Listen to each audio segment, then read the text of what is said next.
Hello, hello, hello, and welcome to the show at Wrestling with Entertainment, the only audio experience on the web today, interviewing all your favorite wrestlers every Tuesday and Wednesday on YouTube and Castbox, and sponsored by Rogue Energy and Player One Coffee. I am, of course, your host, that guy, James J., alongside the leader of Squash Squad, Kaliko Yachts.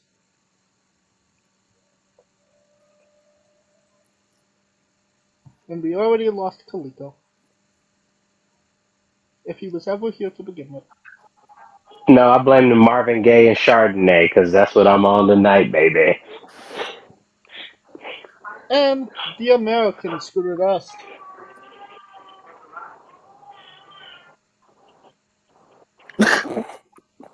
I'm sorry, you broke up like it said. The American Scoot turned to us. This joke brought to you by Shittles. Taste the asshole. And it was a great week for Wrestling With as we interviewed Che Long and City Nitrous. Two incredibly interesting interviews. Che obviously Where's spending her bottle? at the beginning of his career, and Is she still hungry? Shady obviously well into his career. So very different perspectives. And we got out of Chili Nitrous, a CM Punk story, a Christopher Daniels story, Jeff Cobb story, an Abyss story, and a lot more. So I definitely say go into the archives and check those two incredible interviews out. I love mattresses. Huh?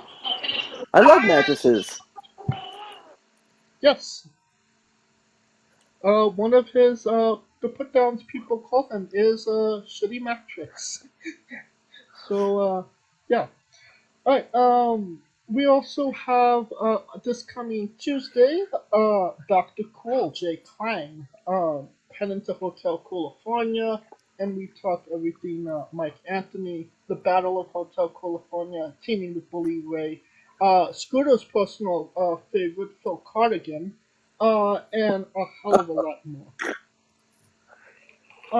And this Wednesday, Riley Rocket. She's now Roxy on NWA Power. So big congratulations to her. And we talk everything, basically everything except pro wrestling in that interview. We could talk Disney, Harry Potter, um, a little bit of Marvel, a lot of cool things, just talking to the human being and learning a lot more about her. But don't take my word for it. Here's some clips. You were in the ring with Roman Reigns and Brock Lesnar. Two guys that are on the god level when it comes to this business. What did you learn about your own career, being in the ring with guys that are great on a different level? It's that was my first time doing being an extra for WWE as well, and it's like it was so cool seeing the other side of TV and being back there, being backstage, and it kind of the whole thing happened so fast. Roman Reigns, he gave me a phone call and he was like, "Yo, Doctor Cool, I need you. I need you to be my security guard. Brock Lesnar's trying to start some shit, and I need you to protect me." I'm like, "Roman, I got you. I'm on my way to the Barclays Center right now." That's what I said to him. This is a legit phone call. I can show you. I can show you the receipts. I can show you the receipts. Legit phone call. I got my ass to the Barclays Center. It was me, TG3, Scotty Karate, Steven Azure, Liam Davis, Jay Macias, one of the Rat Bastards. We had a whole squad pulled up. We had a whole squad pulled up led by Dr. Cool. And, you know, I'm happy to do it for one of my boys, Roman Reigns. He's one of the best in the business, as we've seen right now, and an excellent War Games match of last weekend. Brock Lesnar, of course, he's been on top of WWE for the last decade, and even longer than that, back in the 2000s. It was a wild experience that I got to be a part of a SmackDown segment that also was featured in the hype package for that year's WrestleMania at that WrestleMania. So Dr. Cool is a WrestleMania superstar. If you think about it, if you put a little bit of thought into that, I'm a WrestleMania guy. You were really involved in theater and writing, and obviously the theatrical side of everything. Was that ever? Did you ever consider doing that, or going back to that now that you're in pro wrestling? Now that I'm in wrestling, it pretty much is acting. That's one of the reasons why I got into it, because it's acting, but also like working out at the same time. But it's actually like, that's what I thought it was going into it. And then now that I'm in it, I'm like, oh my gosh, we are actually beating the crap out of each other. I love this, But my first major I wanted when I started college, I wanted to go to school for theater. But then I realized that if I wanted to go and get a job, like if something happened with wrestling or after I retired or something, it's harder to get a job with a theater degree than it is to get it in like if you have just like any basic, like a business degree or a communications degree, or in my case, forensic psychology. With the forensic psychology degree, I could potentially work for the FBI, and I think that's pretty cool. Right. And on the 27th, we got Jay George. On the 28th, we have Lilith and Alexander Crowley. And on January 3rd, we have DJ Hyde. So yeah, lots of things happening on Wrestling. Alright, I think we're done putting ourselves over, right, Scooter? Yes, I'd say so. And before we start, to all of our Jewish listeners, happy Hanukkah. And depending on who you ask, it was a great day for wrestling because we are wrestling with the news. And I don't think anything that made the news more this week than hearing that Mandy Rose was released from WWE after a relatively short 15-minute match against Roxanne Perez, dropping the title. The very next day, she was released. It's kind of a morally gray area, but what are your thoughts on the release, Scooter? My first thoughts were, where are those pictures? And how much Jergens do I have left? I do have calluses on my hands.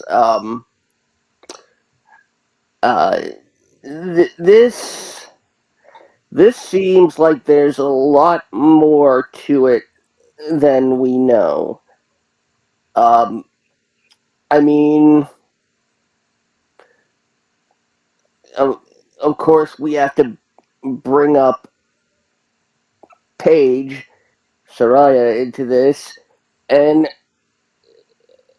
kind of point out that this is a little bit, if not a lot, hypocritical, because Saraya was sticking things into her ass and didn't get fired.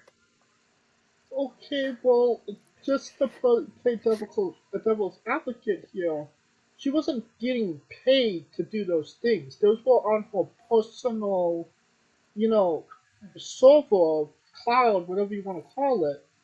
I I really compare it to the Selena Vega situation, where she had an OnlyFans, was not doing what Mandy Rose was doing, and got fired for it, despite that she wasn't doing anything necessarily wrong. But obviously Mandy took it a little bit more further. No? Yes, it it really, you know, the actual content itself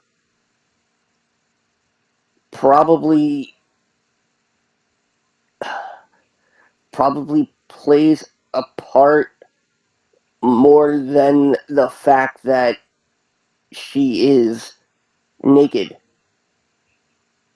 in some of them. I think the fact that she does use nudity was a way to uh, distance themselves and give them validation. The question really is, how did they find out about it? Well, obviously somebody was subbing. Um, but was maybe Mandy looking to get fired, Kaliko?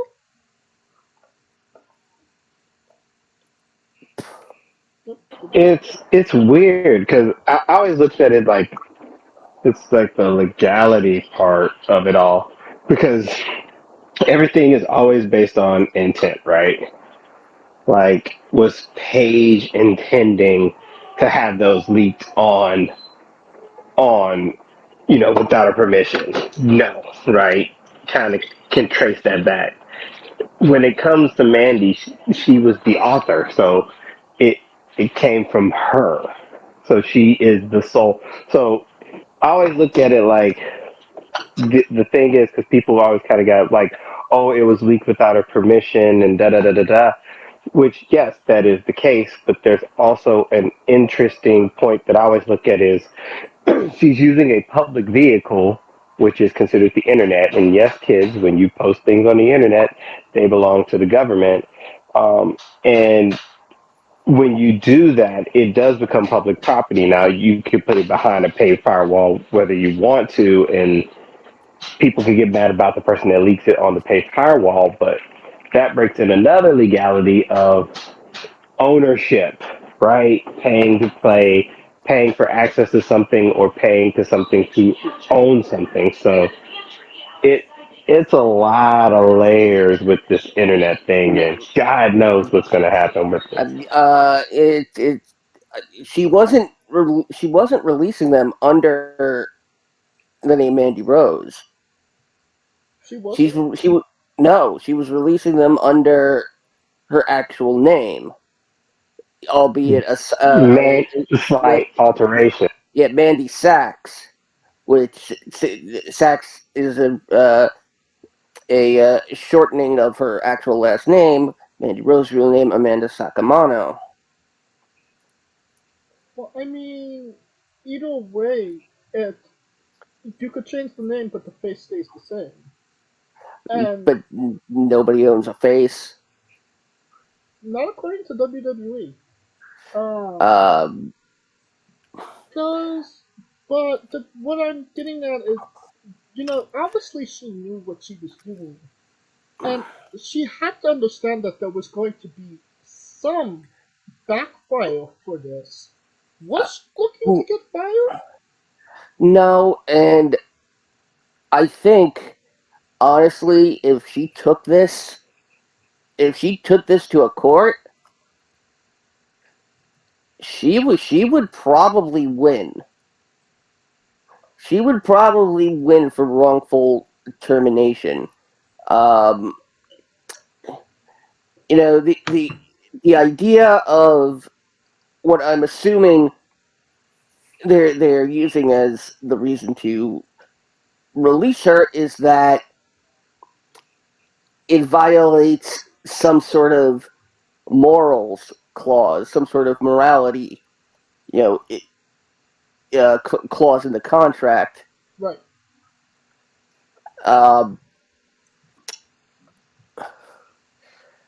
Here is what I really think is going to happen. I think we have another Daniel Bryan tie choking situation on our hands. Okay. I get what you mean by that. She'll go away for a certain amount of time. They'll whether she decides she wants to go back or whether this is a full out release with the intent of going full time. Because let's face it, if Tony Storm can make 30 grand in an hour, Mandy can make 60. You might not be wrong about that. And that brings me to my next point. Does she Just actually 60? does she actually have to wrestle? Could she just live off of this website for obviously as long as she wants to? I think that was always. I mean, it's crazy because it's residual income, and I think it wasn't more so of what. I think it was more of what she was posting more than what she was doing, because I can make the argument, hey, Oscar got a YouTube TV channel, and it's just basically her accumulating the American life, right?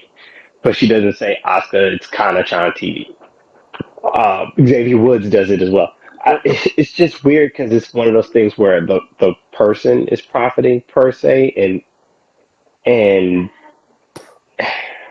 and that's where it gets See, iffy on the corporation side, because you can't say they're independent contractors and then they go do independent things and then you say, hey, they violated our moral clause, which is the issue at hand.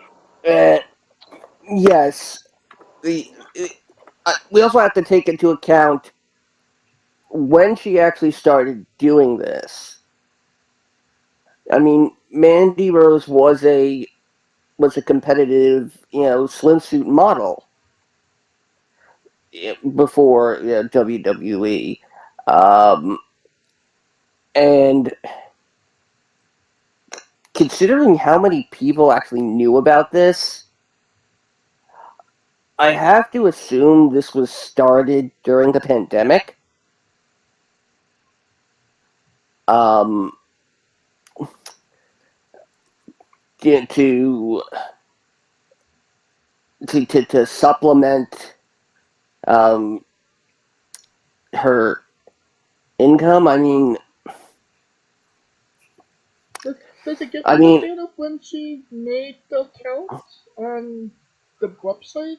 Like, is that something you e- see? it again. It really comes down to semantics. When did she, uh, you know, when did she start it? Uh, is there enough reason for termination uh, to determine that Mandy was essentially infringing on a copyright if she was making money based on the fact she was a WWE superstar? Now, I don't believe in any of this content and the screen grabs that uh, have been released where she mentions being specifically a WWE superstar. She mentions wrestling. Okay, yeah, but she's also the person you have your title on. I mean, if Uh, like, I mean, if this was like anybody else on the mobile card of NXT, i.e., a Nikita Lyons, would she be fired? But because she's literally the face of your third promotion, doesn't that put more of a spotlight and more of a microscope on you? I mean, again, you had you had you had a guy putting his bodily fluids on a Divas title. He was also a part of the company as well. So. But But it was again, also that wasn't. without consent, so Yeah, that's the exactly. intention. Yeah. Uh, so so it again, it's a matter of consent. It's a matter of timing. It is it could even be a matter of privacy. I mean, she's selling them. I mean, it wasn't. Okay, maybe she owns the rights. No, she Maybe was selling they. access to them, which is different, and that's where it's a whole nother can of worms. Yeah, yeah, Because selling access to something, does that mean the person that's buying the access therefore owns it? It's a whole, like that part in itself is a yeah. whole different We're, web of issues. we're going Because down a rabbit hole here that's way too well, complicated for I a mean, wrestling podcast. when you buy access to the content, it is uh, assumed that once you stop paying for access, you no longer have the content, unless you're a complete sleaze and use save image and all these third party capture tools to leak shit, which people do. Um, Where does Mandy Rose but go from here? You're more on the lines of that she will be back in around 6 months, correct? ye, I'd even say three. I'd say three. They'll give her a chance to Get you it out of know her system. get the either remove Get her shit straight. That's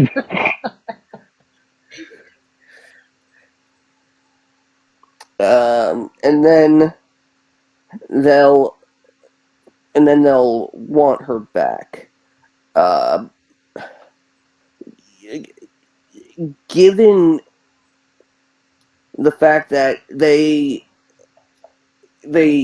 pulled the early switch on uh, putting the title on Roxanne, uh, before Roxanne even had a chance to savor the fact that she was the Iron Survivor. It also makes me think that this was known a little bit beforehand. Quite possibly. Kind of like the RVD filling the drug test, well, actually getting arrested um, situation back in '07, '06. Um, that begs the question: what does Gigi do? I mean, not Well, all jokes aside, what does Gigi and JC actually do at this point? they'll likely get called up to the main roster. Um,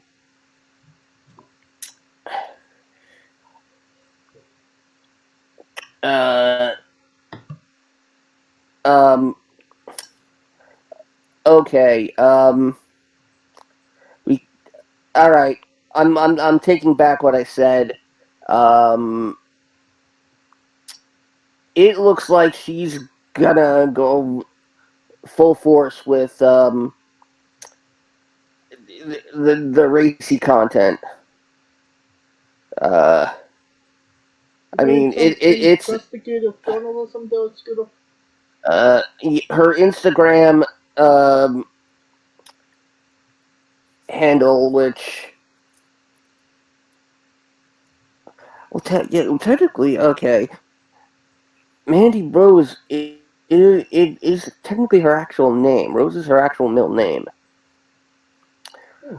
Um, but now her racy content stuff is front and center, or rather, the link is front and center on her Instagram. What say you, clicked off? What does off goal GG and JC go from here? I mean, they could still be toxic attraction lights, but to me, I mean, because they were already a decent tag team, so they can still work the tag team scene. The faction might need another person who could make that jump. I mean, Nikita could join. You just gotta find someone who could be a figurehead, or maybe GT steps into that role and then Uh, add another person. the rumor I heard is that if they do decide to continue with the group, that it will be Sonya taking her place. That would make sense. It's toxic, slightly less attractive. Alright. Um speaking of Maybe the toxic lesbian. Get it right. speaking of toxicity, Matt Riddle. It's supposedly, and if you believe rumor and innuendo, has been suspended due to failing the drug test. Some say, you know, it was supposed to be an injury. There was an injury angle on Raw to hide an actual injury. It's not the case. Some say he's just taking time off. Some saying so he failed the drug test. Which one surprised you the least, Scooter? Honestly, not the drug test, because it makes me think, what the hell else is he taking that he would fail, considering that his gimmick is that he's a pothead. I don't think that's a gimmick, Scooter. All right, his life is his gimmick. Uh, I mean, for all we know, it can be, maybe it was horse tranquilizers. Hmm. Uh, maybe it was you know, 3 types of anabolic steroids and a low-grade beaver tranquilizer. In fact, that was my nickname in high school, Beaver Tranquilizer.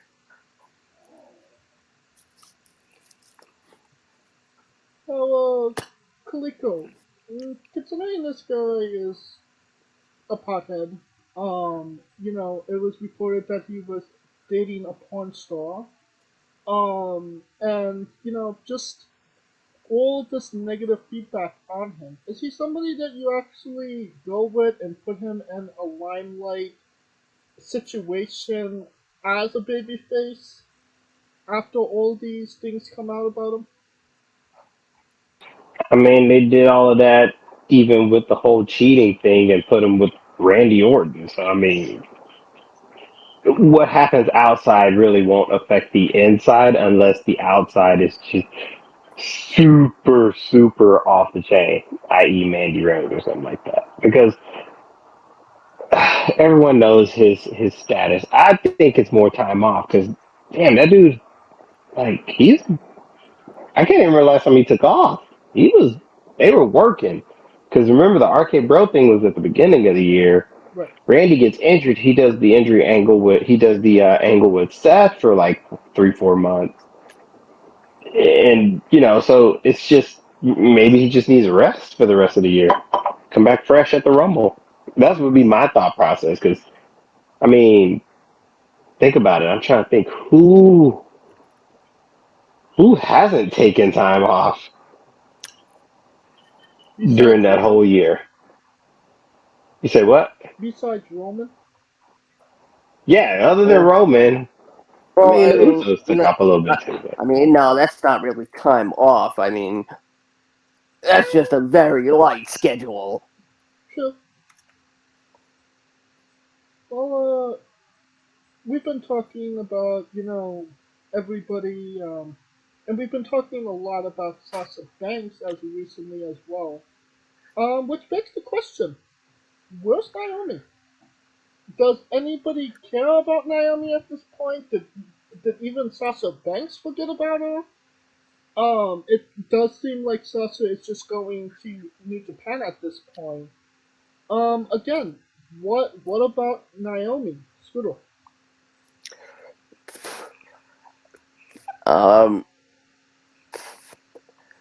Who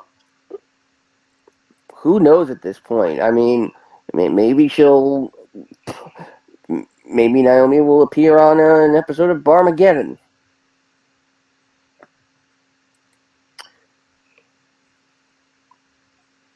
I do like that song. What about you, Kalika?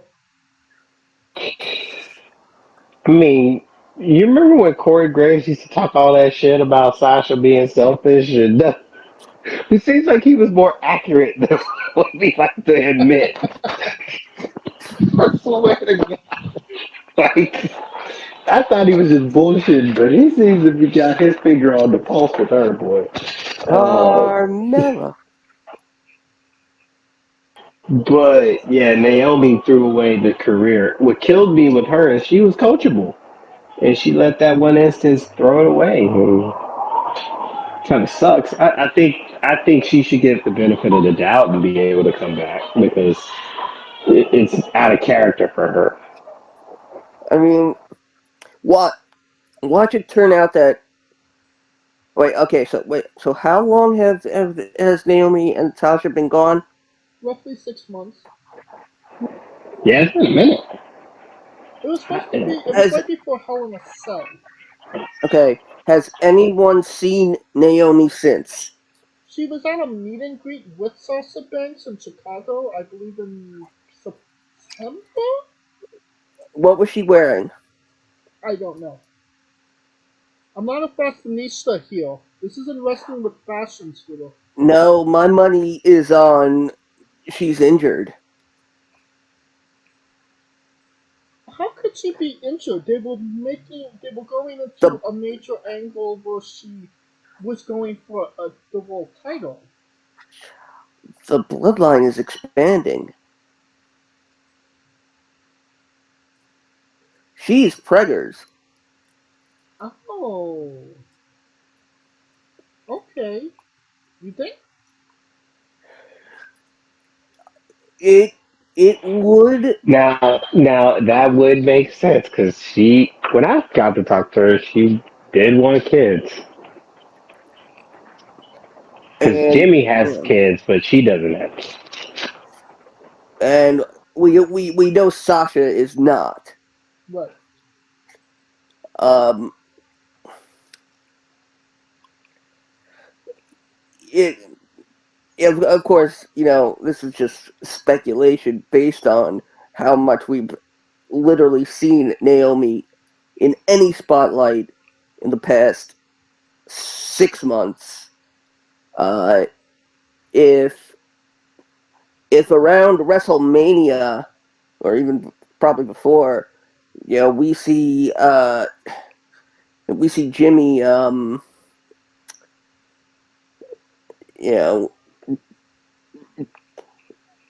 know, take a little time off, and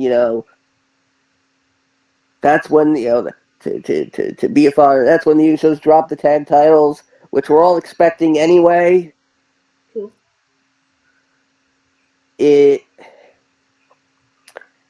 It's a little almost a little too coincidental. Okay, but that does beg the question: what if she's not pregnant and she's just sitting on the couch? And Sasha's in Japan, her husband's in Los Angeles, and she got left out of literally everything because Sasha told her, "Hey, come with me."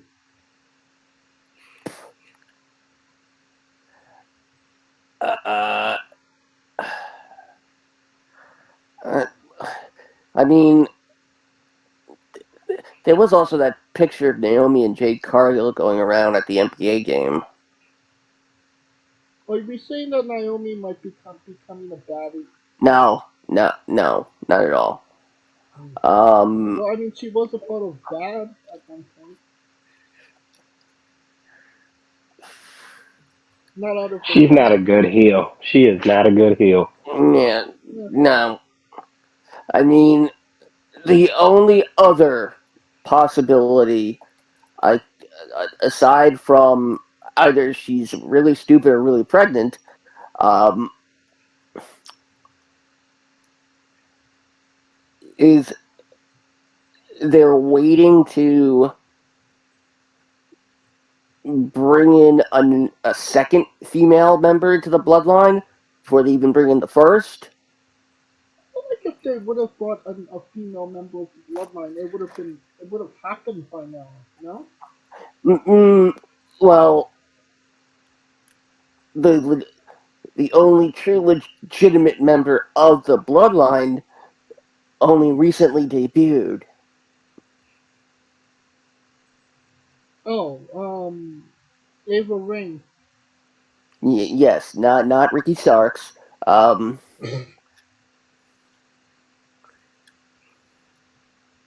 I mean, Nia Jax, Jessica Mea. Um, I'm honestly I'm expecting Nia to show up at the Rumble at this point. but there's a possibility of that.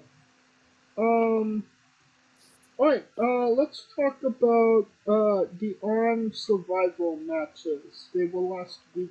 Um, Maybe the show wasn't worth talking about, but the matches, those two matches definitely were. Kaliko, what were your thoughts on the first two ever Arm Survival matches? Uh, other than the fact that the people that we thought were gonna win did not win, it it was a nice little wrinkle. Something different. And if you're gonna try something different, try it at NXT because a lot of people ain't trying to watch a lot of it anyway. So why not try it out there? What are your thoughts, Shiro?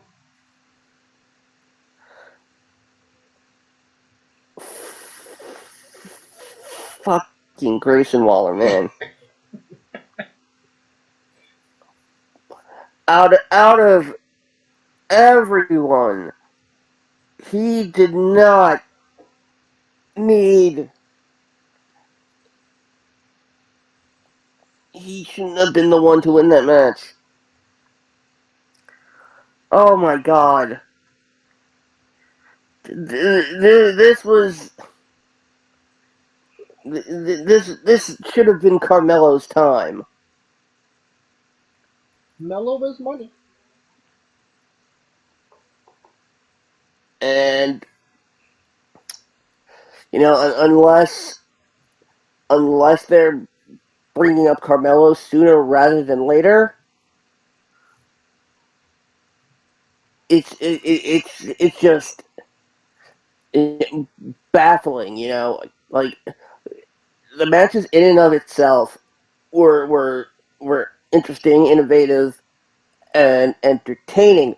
The fact that Grayson essentially wins the match with within 30 seconds.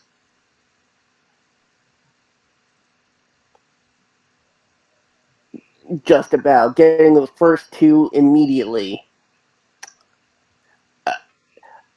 I also am wondering if they were trying to go for something where there was supposed to be sudden death. I don't think they're as And that choreographed to make a sudden death scenario. I no, I think they just lost track of the clock, Hmm. quite honestly. Because honestly, I expected somebody else who had two falls to roll up Grayson one more time within that last or get that pinfall with like 1 second remaining. It seemed like it was pretty tight, though. It seems like it was intentional. That's what she said. Um, I mean, Braun Breaker, Grayson Waller, great. I don't have to watch NXT. oh, good. Welcome to the club. Um, I thought that I thought the men's and the women's was definitely um different contrasts completely. I felt like the women's was everything that match shouldn't be. It felt like they were going in. Um, I was. It felt like I was. I had it on fast forward when I didn't. It was just very frantic and clusterfuckery, and it just seemed like there was no real psychology in the match ever. And obviously Roxanne won, she's champion now. Personally don't necessarily like Roxanne that much, so wasn't a big fan of that. And then you go on to the men's match, and I felt like that was everything that match could have been, and maybe a little bit more. Everybody, they let the match breathe. It's a 25-minute match. They went, this guy got a fall, this guy got a fall. There was some franticness, there was some outside fighting, they used the thing that holds them, the penalty box. And it was just, they made you want to see who was going to win at the last minute to 30 seconds of the match. So, for that reason, I kind of felt the men were a lot better than the women. Usually, I don't feel that way. Usually, I give the girls the benefit of the doubt, and sometimes they're even better than the guys. Most of the time. But I just felt like the guys had had wrestle rings around them at this point. What was your preferred match, the men's or the women's, Riddle?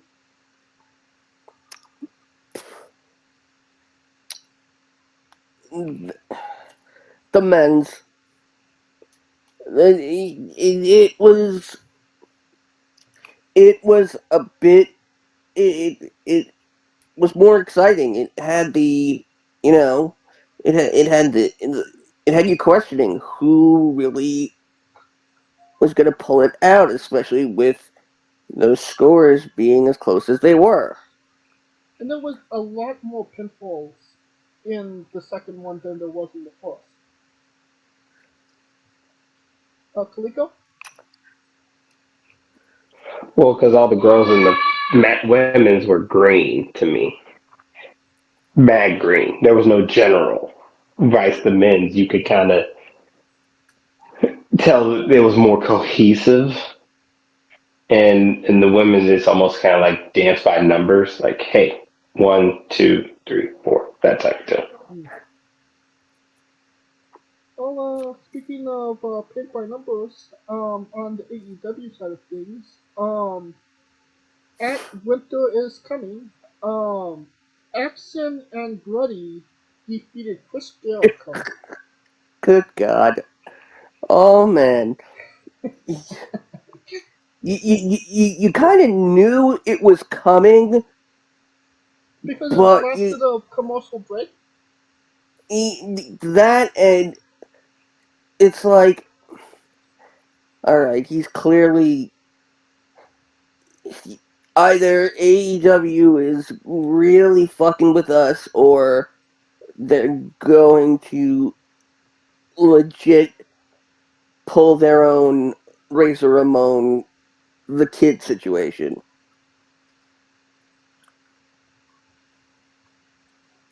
And I mean, I wouldn't have an issue with that.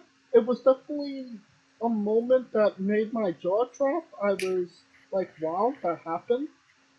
But then again, just thinking about it, we're probably not going to see this guy again in maybe the next 3 to 4 months. Well, So I they mean, signed him. but I mean, it's not like they're going to capitalize on it. You're not going to see Action Andretti versus Samoa Joe a month from now after Andretti got like 3, 4 more wins. He's not Jake Paul yet.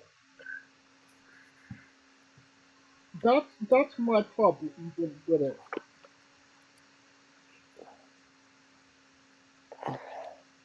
What's your Euclid?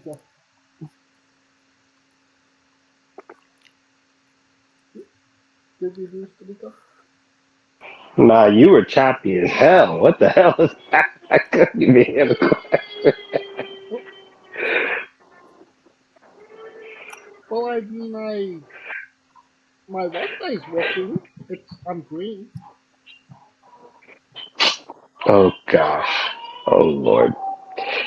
But what say you about Action Andretti, Kaliko? Frankly, don't have an opinion at all. Wow. I think that says it all. No. Yes. All right. Speaking of no opinion at all, it's reported that WWE, Triple H has been underwhelmed with some of the comebacks that WWE has had since he's been in charge. Which is understandable. Maybe they were fan favorites in NXT. The people in WWE don't exactly know who some of these people are. Um, who has underwhelmed you, Scooter?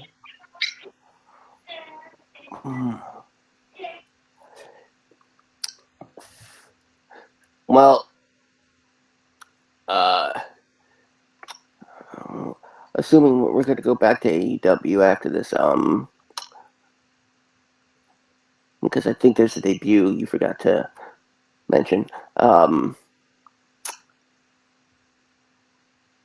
Hit Row, clearly.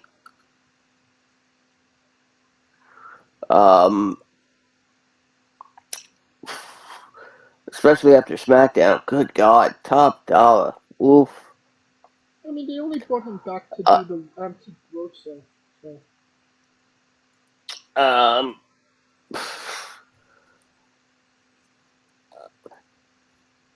Um, Santos Escobar a little bit, only because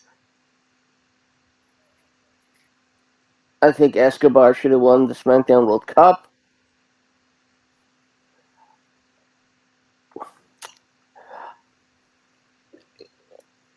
You know, if you had asked me this last week, I might have said Bray. Ooh. Really? Especially since, getting put into a program with LA Knight, which is entertaining as hell, but it's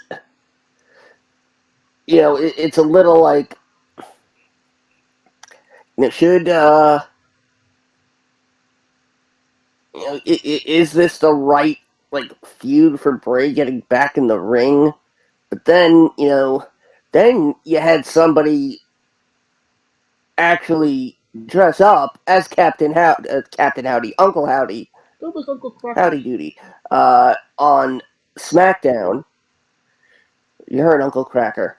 You want some crackers, Persia? I don't have the sound effect. Yeah, we'll probably see her come back too. I don't think so. Oh man.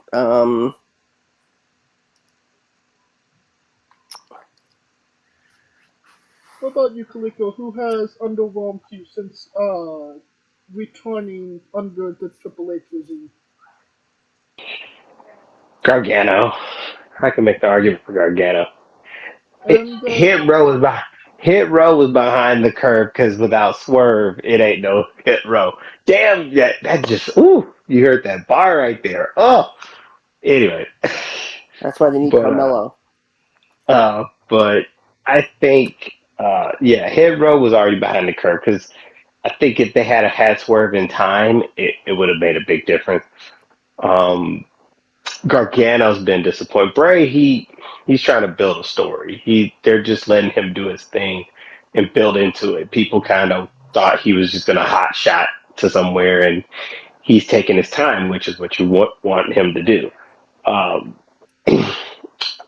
Gargano's the one because when they brought him back, he had a pop and hasn't really popped off since then. I could make the argument the whole group of the Way hasn't really popped off. Loomis, Gargano, LeRae.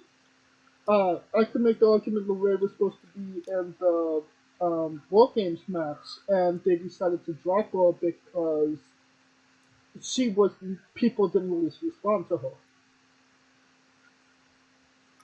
And then you have on the other side of the spectrum Emma, who is just basically a valet for Mad Cat at this point. But that's on. I mean, Emma was never really like Emma was fucked because Emma had the little goofy gimmick and it was working, and then they tried to make her into something that she wasn't. Yeah, that shit was over. Oh That yeah, little Z thing was over, but then they flipped it. So she just became a victim of bad booking. I told you, man, ride or die with Emma. But I mean, but then also the fact that they haven't bothered to change her music. I mean, having her say it's all about me. I mean, it would make more sense for her to put her with LA Knight, quite honestly. uh,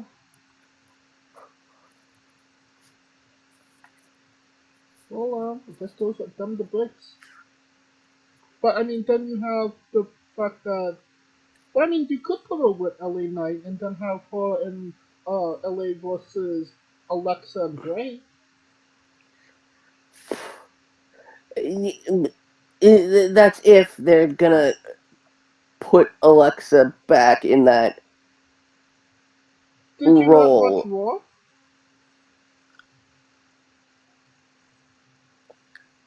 God, I must have missed it.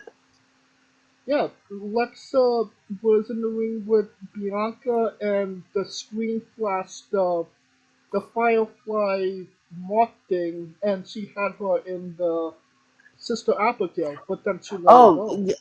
yeah, she. yeah, she about to come on home. No, Yep. she had it in twice. I don't think that had anything to really do. I mean, it's a story they're gonna possibly tell sooner rather than later. But if you go back to the heart of it, it's it's Alexa Bliss essentially conquering Bray Wyatt. So Mm, what now? Whether Alexa as a as part of a duo with a heel doesn't work anymore. but was she really a It duo with doesn't. Bray? I mean, Yes. it kind of felt like they were together, but maybe apart at the same time, if that makes sense. Mm, Kind of like how Luke mm, Harper and I th- Eric Rowan were a part of him, but not exactly a part of him at points.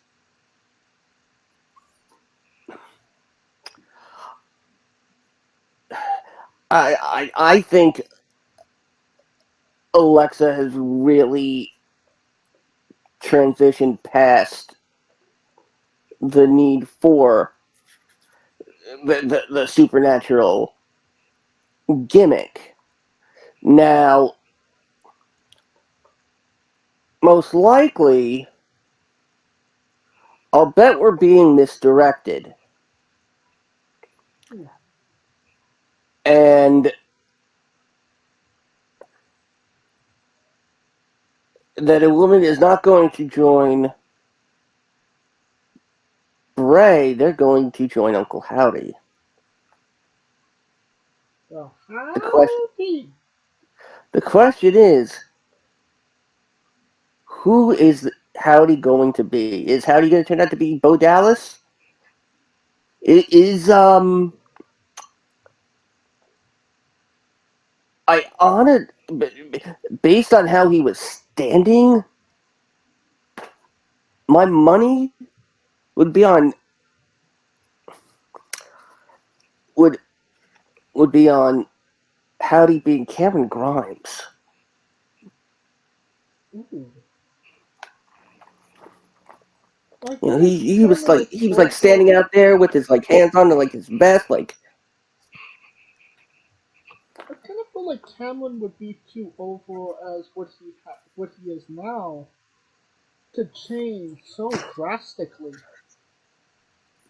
you, the thing is that we're supposed to believe that Bray has been successful in separating himself from the evil that we used to witness him doing. But that evil has now manifested into a character all its own.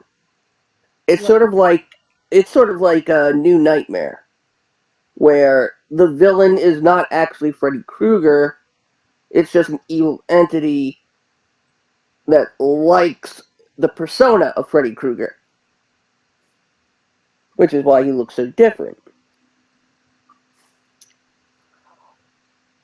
well, I mean, they're not gonna put it where like, oh, Uncle Howdy's been pulling the strings all along. no. No.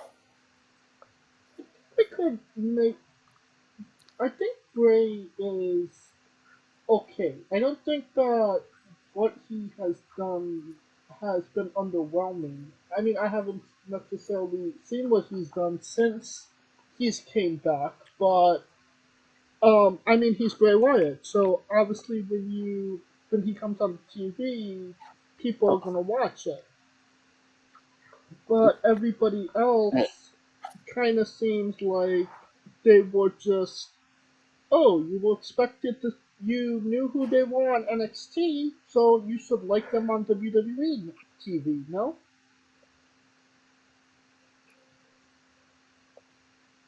Well, well, Well, on to, yeah. By the way, uh, this Uncle Howdy Bray Wyatt thing happens on uh the upcoming edition of SmackDown, uh, which has been taped. that's interesting. Tape something with such a big repercussions. 2 day. I mean, 2 days before Christmas. I mean, it also sets up something else really big for the December 30th SmackDown. John Cena's return. John Cena's return. Yes. Uh, I don't know if you were saving this particular fact for now, but I'm not sure, so you could just say it, it's fine. well, there was an AEW debut working. She worked the dark tapings for the first time. Billy Starks. Oh, I didn't see that. Yep. Good for Billy. I mean, she's been on Impact now, and now, AEW. I think we all know that she's going to get signed somewhere sooner rather than later, so, yeah, good on her. Speaking of more, let's just hope that they don't sign her to Ring of Honor, which was revealed earlier this week that there will be new episodes of Ring of Honor coming soon to a subscription service that's exclusively Ring of Honor for $9.99. Is this a death sentence to Ring of Honor to put them on a subscription service that literally nobody is going to buy? Kaliko?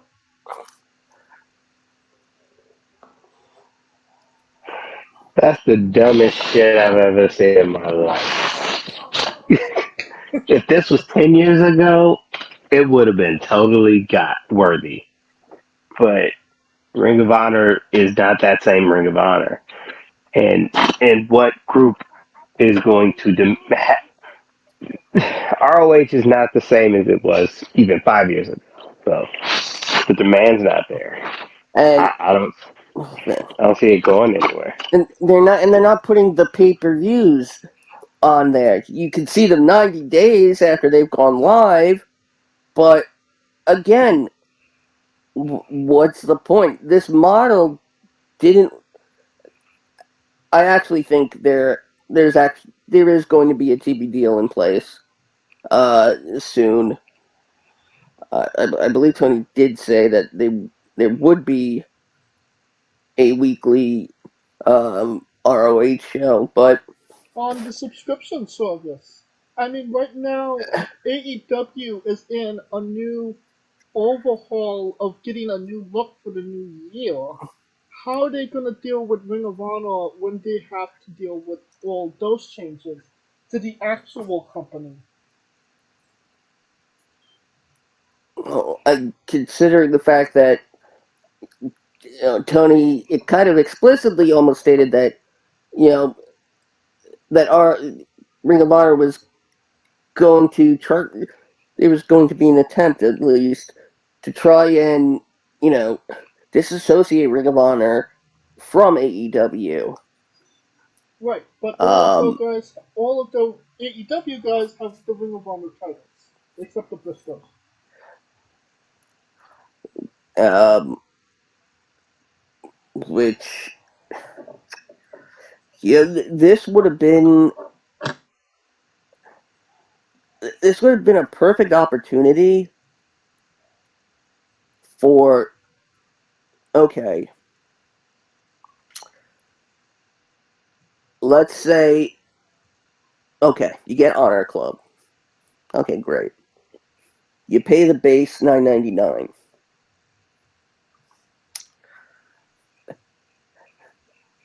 Would you pay $19.99 a month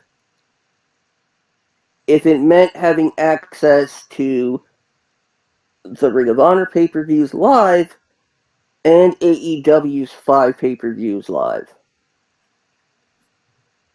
Well, considering they charge $60 for AEW paid previews and $40 for Ring of Honor paid previews, I don't think they could sustain that. If they did $9.99, it's the AEW No, network. no. $9.99 would be the base model. You Right. wouldn't get access to the pay-per-views. You would have to pay more. Okay, let's say for $19.99 you get access to Ring of Honor, that library, the AEW library, and everything. But no. What I'm saying is, if this was the AEW network, and you got all of AEW's library, all of Ring of Honor's libraries, and you have all that content on there from day one. And you get a weekly show from Ring of Honor. You get AEW shows when they come on afterwards. That would be more interesting than just Ring of Honor exclusive show. Ring of Honor is essentially the NXT of AEW, but they're trying to treat it as an entity that's equal to what they're doing in AEW, and it's just not. And that's what I was kind of getting to. Well, very true. Like if AEW made a network and you got all of the content that I just said, they're gonna put documentaries on there. They're going to make content exclusively for that, and then you get a weekly show from Ring of Honor. You would get that, right? Yeah, debatable, but See, here's the thing though. That's not exactly profit driving for AEW. This is why, for right now, I think the 3-tier model would work just as well, because even though you have Fight TV, you still have to pay extra on top of it. You have to pay the regular pay-per-view price. If if Tony Khan got in business with, let's say the UFC.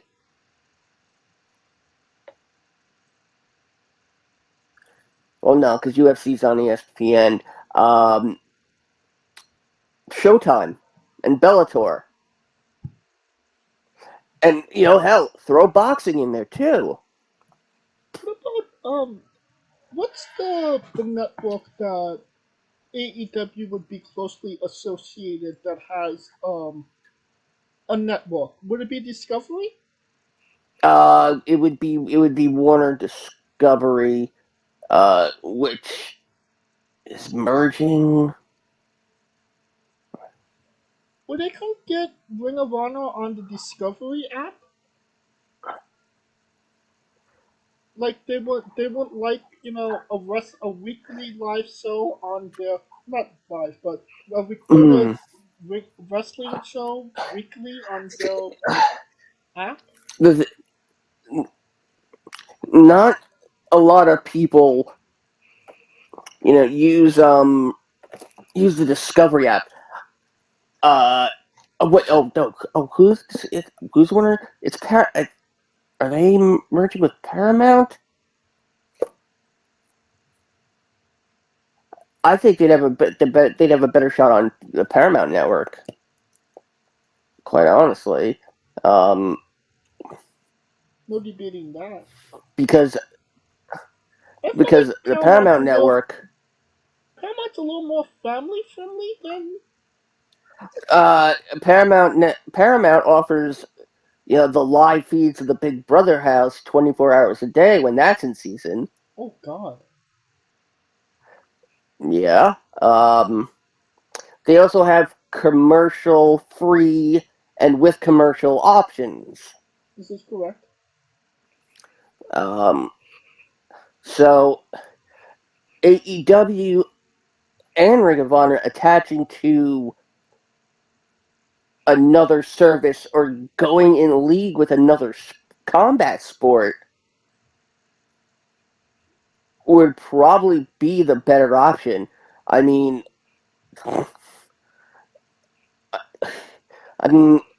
let's face it. If Dana White is going to back slap fighting as a sport,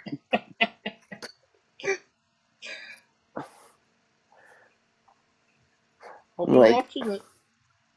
you know, just like the audience is going to be all. No, I'm not saying it. No, I've said a lot of controversial shit on this show, but I don't want to mention anything about the audience being battered wives. Shit, I said it. Well, I think we could all agree that whatever subscription service AEW decides to be on at any time, nobody will be paying for the best of seven series between Death Triangle and the Elite. They are currently at two, 3-1, I believe, and the next match is on. It's a no disqualification match on the 6th. Um, Actually, no, on the 28th, I believe. There's a false. The next one after that, if necessary, it will be a false count anywhere match, and if necessary, which it will be, on January 11th in Los Angeles, there will be a Christina Aguilera Dwarf Day match. Oh, Escalera de la Muerte. God bless you. I don't know what a Christina Aguilera Dwarf match is, but It's I'm looking forward to it. Let's hope that it's a ladder match. they'll put in Christina Aguilera on a ladder. Fantastic. Good on you, Tony. All right. Now a quick word from our sponsors. So Rogue Energy, the only gaming drink company in the world with 4 unique product lines to suit your task at hand, whether it be juices, shakes, smoothies, and everything else in between. Their low calorie, no sugar energy formula is the perfect alternative to sugar filled canned energy drinks and sodas. Their extreme formula provides the most energy, focus, and sports performance possible. Their hydration line offers focus, ingredients without the added caffeine. Drink it anytime you're thirsty. And their shake formula is so delicious. Who doesn't love a cookies and cream, 0-calorie energy milkshake? First and foremost, they've designed every Rogue product line with performance and effectiveness in mind. It is critical that you look at the nutrition panels of drinks when comparing options. There are countless off brands out there that are presenting low quality, poorly dosed formulas that amount to expensive caffeine water. Every formula they produce is designed with optimal levels of high quality ingredients. Additionally, you won't find a powdered gaming drink brand that dissolves better. No need to have chalky textures in your drink. Their taste profiles are unmatched, specifically designed for gamers, athletes, students, entrepreneurs, people with hectic schedules, individuals with low energy, podcasters who can't shut up, people who are health conscious, and so much more. Great as both a pre-workout and as a coffee energy drink replacement. Specifically designed every Rogue product line to be the best gaming drink on the planet. Rogue Energy, more focus, more win. Use promo code WrestlingWithE for 10% off your next purchase.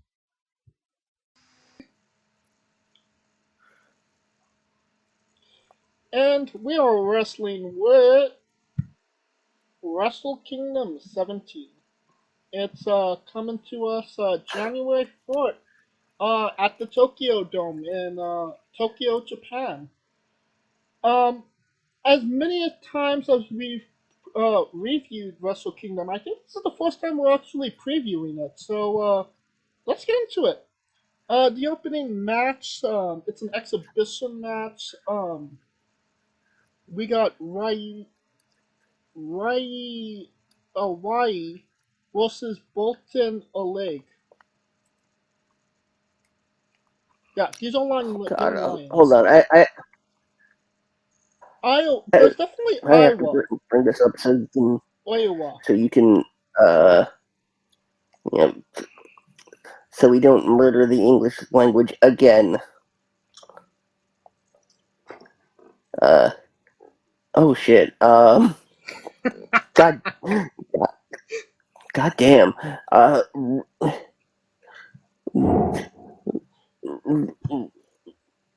Rio den Kaffeegeschlagen. He's a big bastard that looks like Walter. Okay, yeah. Yeah, that's the first. That's the first match. The opening match, is the KOPW 2023 Right to Challenge Rambo match, which is basically a Royal Rumble match. Who wins, Scooter? I mean, who really all they get is a match with Sylvester Stallone? No, they become Rambo. So their prize is they get to go into a jungle and rescue prisoners? Yeah, and then you go into the Christina Aguilera birthday match.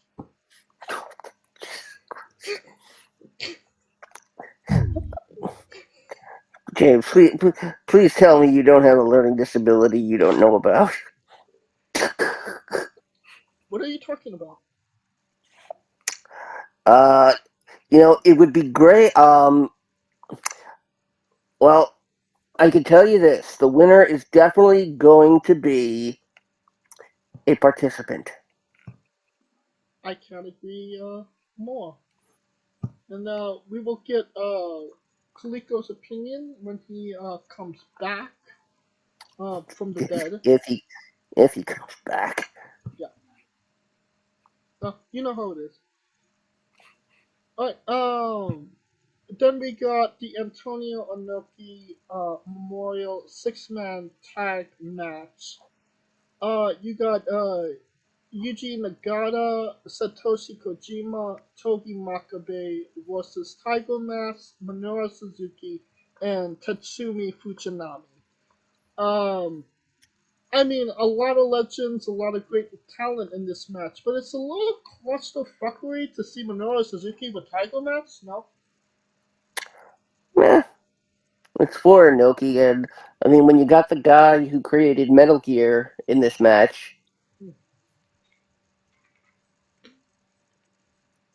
Oh, sorry, wrong Kojima. Uh,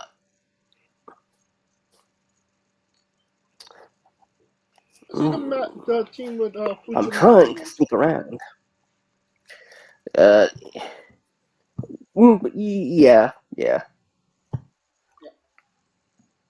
I believe this is the first match on the actual card. We got the IWGP Junior Heavyweight Tag Team Championship match. The challengers Leo Uh, Rush and Yo versus Francisco Akira and TJP. Akira and the TJP is their the Memorial Tag match is listed as the first match on the card. uh what now? The Memorial Tag match is listed as the first match on the card. Um, it says the first. What I'm reading on New Japan's thing is that it's the first match on the actual card, but I could be Uh, wrong about that. yeah, the 6-man tag Memorial match is the first match listed on the card as of right now. All right. Well, one of the Uh, matches on the card is United Empire versus Leo Rush and Yo. Who wins, Scooter? uh, wait, what happened to T.J. Perkins and Francesco Akira? They are United Empire. Okay, they're calling them Catch 22, so um, uh, UE to retain. I agree. Uh, Next match, IWGP Women's Championship match. Uh, Tam Nakano, versus Kyrie. Who wins, Scooter?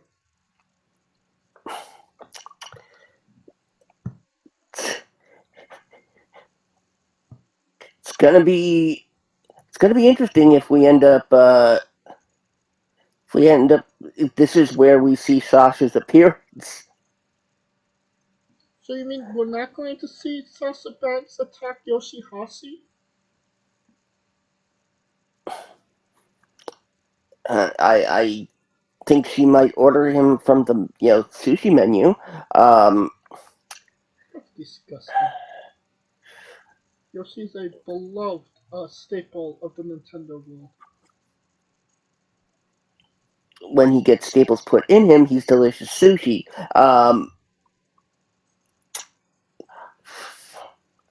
Yeah, Kyrie to retain. I'm concerned about your sushi diet, Scooter. Sushi is not what I'm currently eating. In fact, I haven't had sushi in quite a long time. Definitely Kyrie to retain, and maybe a possible appearance by Sasha Banks. Not necessarily an in-ring appearance, but Something will happen. something. Alright. Next match, IWGP Tag Team Championship match. World Tag League winners, Yoshihashi and Hiroki Goto, versus Cash Wheeler, Dax Hardwood, FTR. What's your opinion on Yoshihashi? He's okay. Fuck Yoshihashi. Man, that's what you think. And he's gonna have to tag team gold. Uh, Possibly. New Japan World TV Championship Tournament Finals match. Ren Narita versus Zack Sabre Jr. Who wins, Scooter? I feel like this, if they're trying to make it an important championship, they'll give it to ZSJ. If they're going to treat it like every other television championship in history, then it'll go to Narita. Well, I mean, they wouldn't have put in Narita into this match if they didn't believe that he could do something or be something in New Japan. This isn't WWE where they just throw titles on just anybody. Well, Um, I think this title is a bit below Zack Sabre Jr., I agree with that, but he which is might. why I'll But I might say that I having mean ZSJ. him Continue.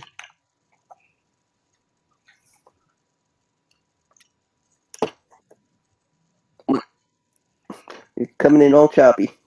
Oh, I said you can. Whatever you would continue. Uh,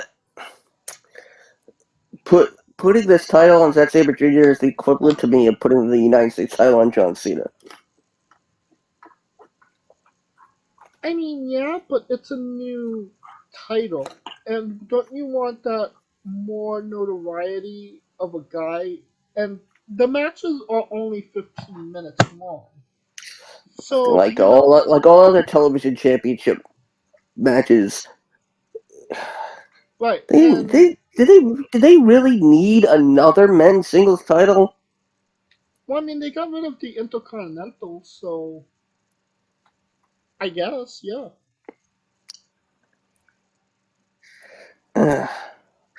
I mean, like,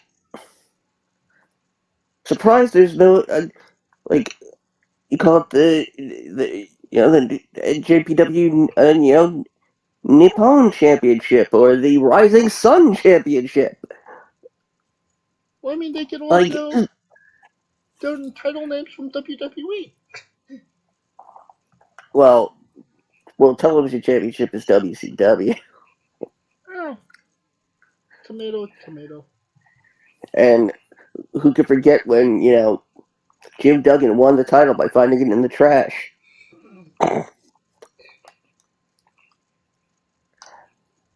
Think somebody won the 24/7 title the same way. No, they threw it in the trash. Technically, they missed. Very true.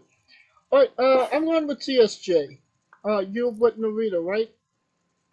Yes. All right.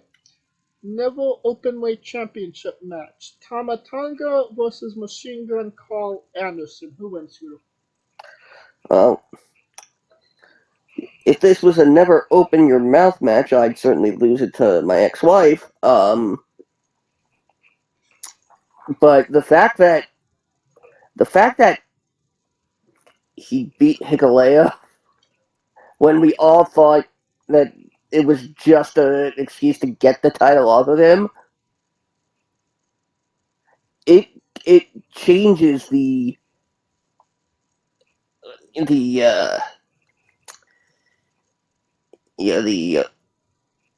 the overall impact this match will have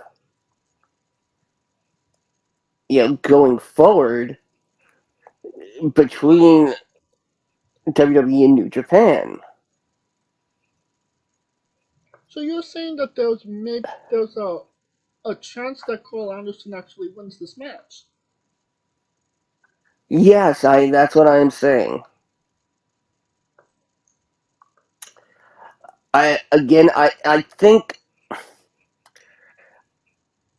think Tama Tonga is headed for mm, you know greener pastures, quite But I honestly, and um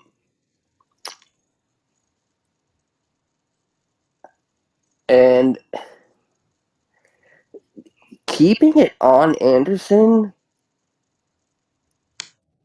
it is a clever way of getting some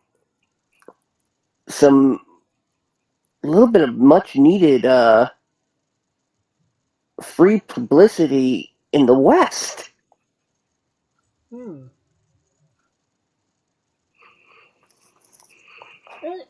I'm not opposed to obviously WWE and New Japan continuing a relationship with each other. But that being said, They need to use storyline protection. wise, it makes sense if Tama Tonga takes it off Carl Anderson and kind of finish finish that storyline and with the good guy actually winning. Not to say that Carl Anderson might not come back, but if he's not coming back, then I mean that's how you want to do it, right? Here's a question. Would New Japan grant Carl Anderson, or at least allow the Never Openweight Championship to be defended at WWE shows? I don't think WWE would allow that. I think New Japan would love that, but I don't think WWE would go for it. Because part of me is, don't ask me why, but part of me thinks this might roll into a match between Carl Anderson and Shinsuke Nakamura. And Nakamura ends up going into the Muta's final match for this title. Well, the Muta match with Nakamura is before this match. Oh crap! Why am I thinking it's January 30th and not 30? Muta and Nakamura are on January 1st, and this is January 4th. Well, then it's not Muta's last match. It's his last match it's one of his last matches. I believe his last match is on the 11th. He's teaming with Sting and Darby Allin.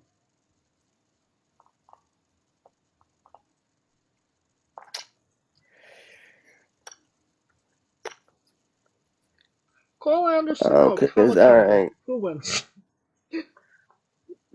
You know, I want to say Anderson. I'm going with Tama.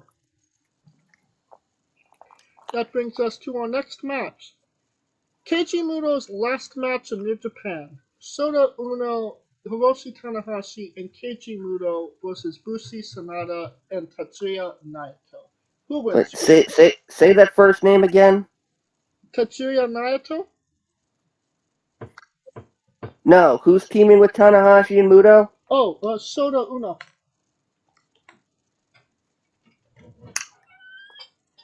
Shota Umino. Red Shoes' son.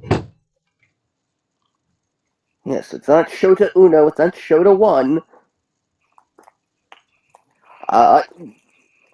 Technically, it's Umo.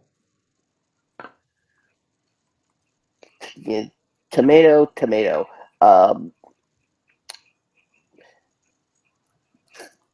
Did we ever get Naito and Muto 1-on-1? Not in the last 5 years, at least. Alright, so Muto, Tanahashi, and Shota, and I'm gonna say Muto pins Naito. The way they've been treating Naito, that would not surprise me. Alright, yeah, I'd go the same thing. I mean, if New Japan is shitting on Los Ingobernables, that would be a good way to do it. Alright, IWGP Junior Heavyweight Championship match. Um, four-way. We got Grandmaster Wada, El Desperado, Hiromu Takahashi, and the champion Taiji Ishimori. Who wins, Scooter? Desperado. I was going with Takahashi. He hasn't won the title at the Big Show for maybe the last 2 years. I could see your point where Desperado wins. He takes advantage of the chaos, but I think Hiromu is probably the best choice.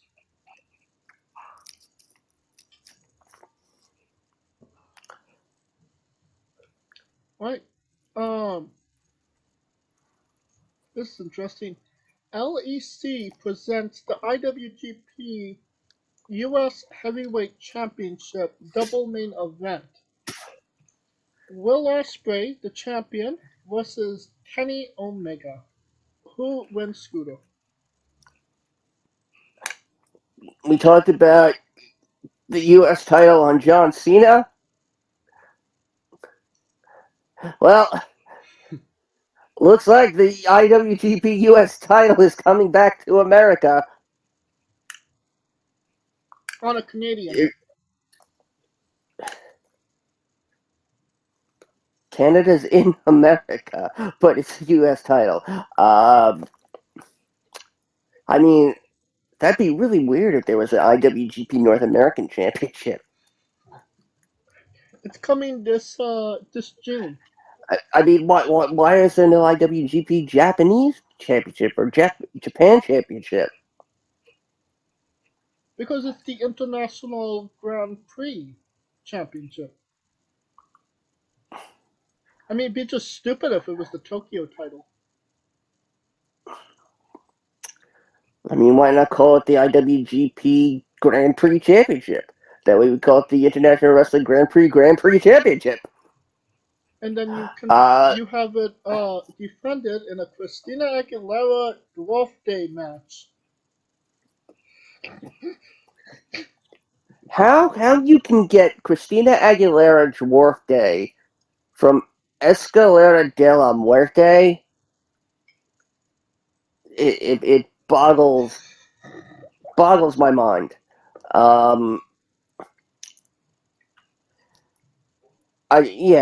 Omega is clearly going to win. They want. There's going to be some sort of like contrast between him being a potential dual title holder again in AEW as opposed to Pac.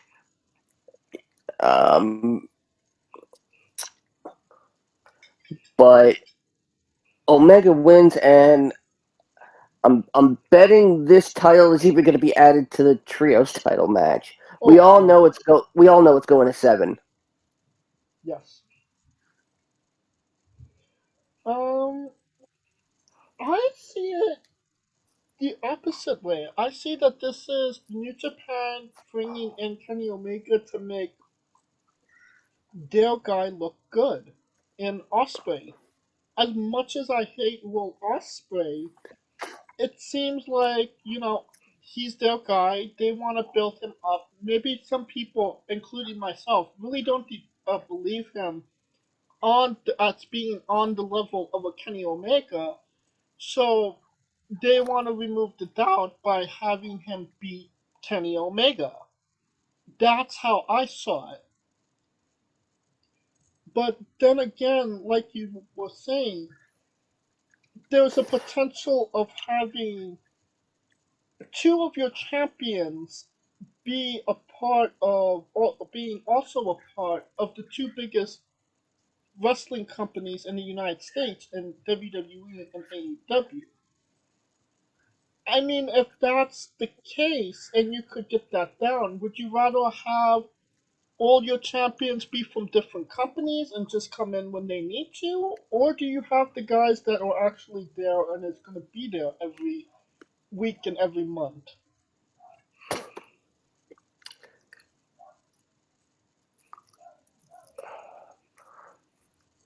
Good. I mean, that's a good point.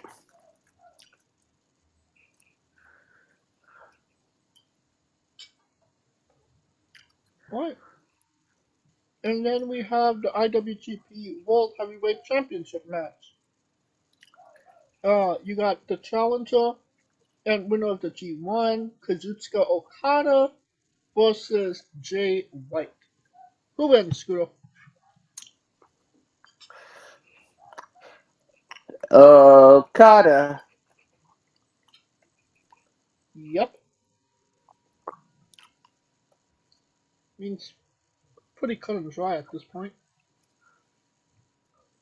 Alright. That will conclude our coverage of New Japan's Wrestle Kingdom 17. Um, and this episode as a whole. Of course, thank you for listening. Thank you for listening this whole year. If you've been listening to us for the whole year, or have been joining us for the last 4 years, or just heard us last week, thank you for listening. Um, we will not be doing previews or reviews for the next 2 weeks. Next week we're doing a top five of 2022, all our top fives of the men, the women, and the tag teams, and throwing in some matches that we enjoyed throughout this year. And then the week after that, New Year's Eve, I believe, we're doing a watch along of the '95 Royal Rumble. So definitely catch us for all of those shows. And of course, we come back to you live and in living color on January 7th when we do a review of Wrestle Kingdom and everything else in the wrestling world that we missed in the last 2 weeks. So yeah, of course, if you like what we're doing, please like, subscribe, comment, but on YouTube and Castbox. Join us this Tuesday as we interview Dr. Cool J. Klang. This Wednesday as we interview Riley Rocket. Um, and of course, follow us on social media at Wrestling with E, but on Twitter and Instagram for um, information on who we're interviewing, when we're interviewing them, links to those interviews, and so much more. You can follow me personally at JamesJ993. You can follow Kaliko at I am Kaliko, and where can we find Scooter? As always, you can find me on Twitter at ScooterDust, and I can make this announcement, unfortunately for right now. You can catch me.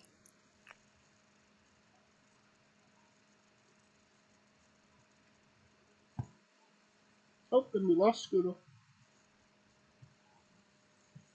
Could you redo it? I didn't drop. You dropped. No, you were dropped, for sure. We were both dropped. And I'm not just saying as children. All right, you We can find me on. at Scooter Dust, and you have an announcement. You can find me, James and Ryan Dust, hosting the final remix on YouTube, the premier audio companion experience for all of your alternate commentary needs for WWE Premium Live events. The last time we come to you is January 28th with the Royal Rumble. That's all I could say about that for right now um, has, well, there should be a remix for Mania, and then the remix will go into hiatus. More on that in the coming weeks. Uh, and of course, revel in all my Dungeons and Dragons shenanigans as my character Corticus Tarkin battles some evil magical pirates along with Rico Constantino Jr. and the rest of the Smoking Dragons crew. Twitch.tv/Smoking Dragons. Episodes premiere every Saturday and are available the next day on YouTube. I'm sad to hear about the remix. I didn't even know that was gonna happen. I didn't think Ryan did that bad of a job. But hey, for Coleco Yachts and Scooter Dust, I'm James J. And this has been Wrestling with Entertainment.